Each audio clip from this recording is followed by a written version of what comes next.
Merry Christmas, everyone! What? It's not Christmas? What is it? Halloween? It's only Halloween? Okay, idea.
Hello, model railroaders. Brian Page here.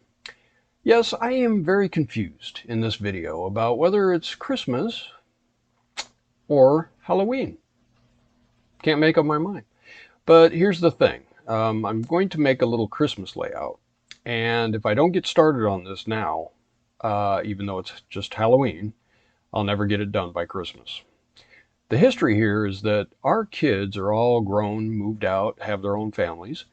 And my wife and I decided that instead of putting up a big giant Christmas tree every year, we're just going to put a small Christmas tree on a train layout and have a little, North Pole scene.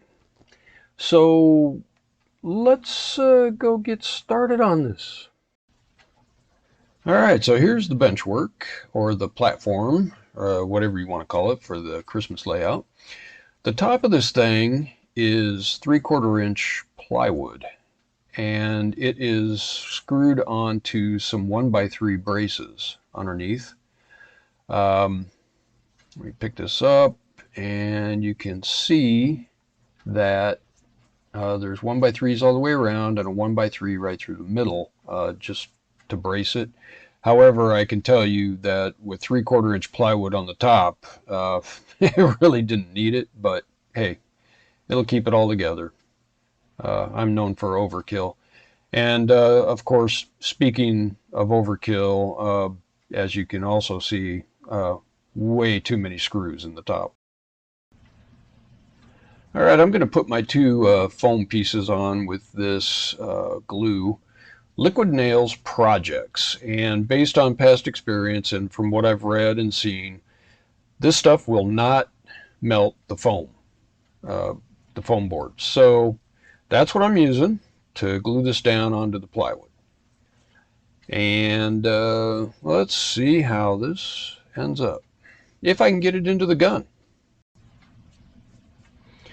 All right, so I've got my two foam squares. Now, interestingly here, I would love to just put a single piece of foam across this whole layout, but unfortunately, I don't have a vehicle that can carry a 4-foot by 8-foot chunk of this foam, so what I usually do is just buy the 2-foot square pieces.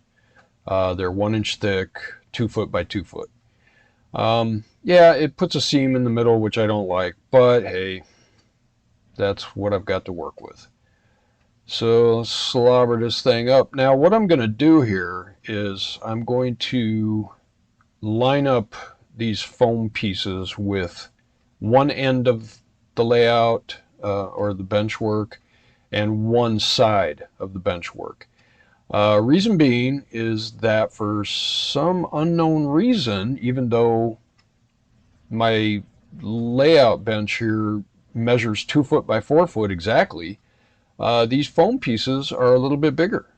I don't know how that ended up being, but so I'm going to line them up on one end, one side, and then I will cut the excess off of the other side of the layout. So let's slobber up the second one here. And I don't know if I'm using too much. The globs don't seem to make any difference. Put enough weight on it and it's gonna sit flat. So here we go with the second one. Yeah, I used this liquid nails project on my other layout, my main layout, and it worked out really well. So quite pleased with that. And there we go. All right, so if you can see, I've got a little overhang here of the foam. I think I mentioned before, it's almost criminal that these things don't fit on a 2x4, which is exactly measured out. But anyway, so nobody tell my wife I borrowed a kitchen knife to cut this foam. It's got a long enough blade, so I'm gonna give this a shot and see what happens. The only reason I'm taking this off is in case I decide to put some kind of a fascia around the edges of this little layout. Yeah, it seems to be working pretty good so far. Quite pleased with that, actually. All right, there you have it. No major bloodletting or anything. Yeah, I got this Easy Track out of some train sets that I bought, and just so happens I have enough to do the oval on this little layout. So I'm going to use that, and first thing I'm going to do is poke a hole here. I've got a hole drilled over here, yeah, somewhere, for this connector piece to go in the side of the layout and then up to the connector piece. Yeah. So let me do that next. I'm going to poke the hole for that, and that way I'll be able to have a starting point for where to put this all. Yeah, in order to get that connector in, I'm just going to take this drill bit and get rid of some of the foam by hand. Hopefully that's going to work. Ooh, look at that, right through. Made the hole a little bigger than I wanted, but that's okay. We'll cover it up with some scenery, I think. And there we have it. Plug this thing in.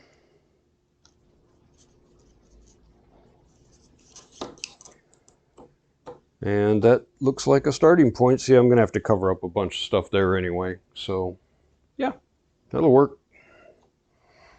Alrighty. So, something I wanted to mention here while I'm on the subject. This Bachmann Easy Track does not work like Kato. When you put this stuff together, the rails do not necessarily go into the joiners automatically like Kato does, and you have to be careful that the joiners are actually that the rails are actually in the joiners, and I'll have to recheck that when I find my glasses. But anyway, so there's a start. Now, another thing I've noticed about this Bachmann Easy Track is a couple of times connecting and disconnecting, and the joiners loosen up quite a bit. So I'm going to have to plug this thing in and make sure that we still have connectivity, because they're just feeling a little bit loose to me. All right, so yes, I have the track on here. It's quite close to the edges, which is why I'm thinking about putting a little fascia along the edges of the layout. But I have to do that because we have stuff we want to put in the middle. So I want to keep the track as close to the outside as I can, and that might be a little bit too much, but hey, I think it'll work. Alright, here we go. Electrical test. I have my transformer plugged into the side here. Just setting it up here for right now. And yes, we do have connectivity. Now this poor little steam engine here has not been run for a while, so it might be a little iffy right at the moment, but do I have these joiners in the right spot? Yeah, it looks like it. Alright. Yeah, it looks like basically it's working. So I'll double check all the track joiners and see if we can reverse here. Yeah. Just a simple little DC layout. That's all it takes for this Christmas display. I'm not even sure if this will be the train that's running on it, but it's a good test.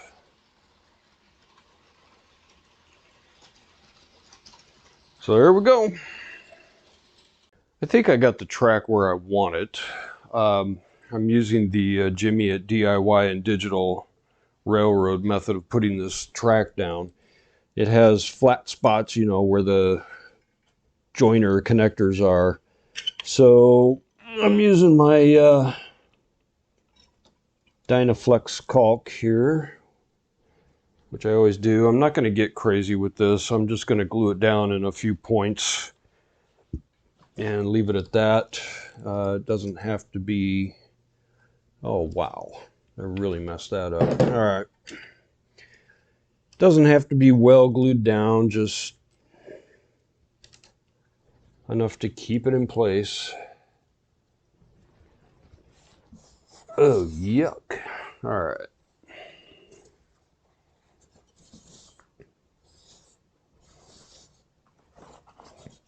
The fan is blowing my paper towel away. All right. Let's see. Should I put some more in here somewhere? Maybe over on the curves. You know, it's actually sticking down pretty well. This one seems to be a little loose. All right, there we go.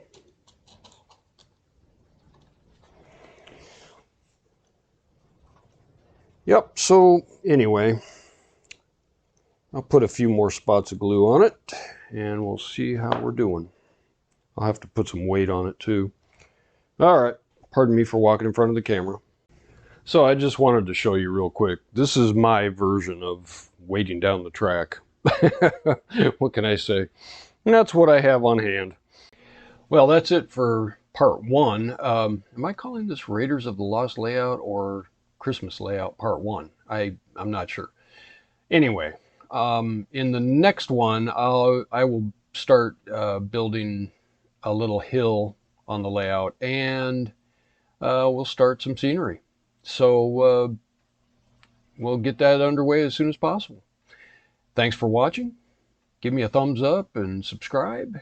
Leave me comments by all means, and I will see you at the next stop.